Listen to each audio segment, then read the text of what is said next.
Hi guys, good afternoon. Kagaling ko lang sa Boracay, Batangas. Ngayon, nung naligo kami doon, ay umalis na kami dahil matindi init mga launa. Ngayon, nakarating kami ngayon ay siguro dumating ako alas 3:30. So, dumaan ako ng Kadiwa, bumili ako ng celery. Ito, celery. Ito, ang 1 kilo ito. Siguro yung nakatas ko nasa mga 150 grams.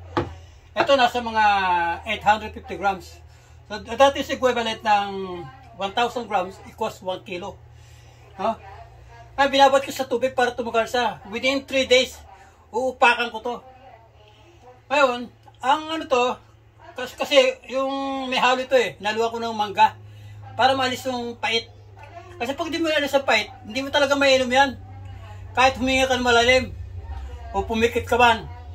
Bagay, nasa diskarte ng isang uminom yan. Kung talagang gusto niya makatipid, kung gusto niya hindi gumastos sa doktor. Alam mo naman ang doktor ngayon.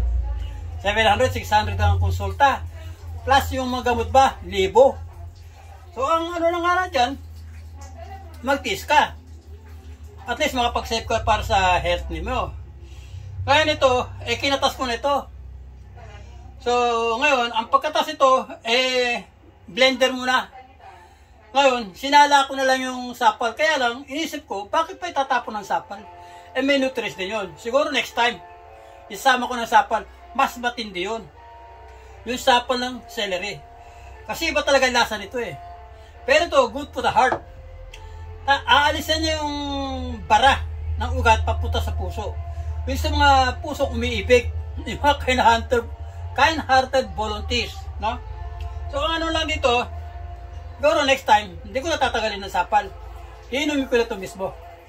So ito maganda talaga to. Sa tutulak po na to. Kaya kailangan to, araw-araw to. Kung pwede nga lang, sa umaga. Wala pa laman ang tiyan mo. Pero, kailangan mo na, mauna mo na yung mainit na tubig. Hindi na masyadong mainit, yung maligam-gam lang.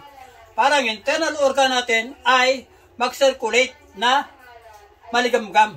Hindi malamig. Pag oras ng malamigan, ako patay kang bata ka. Kikipot ang daanan ng dugo sa ugat mo.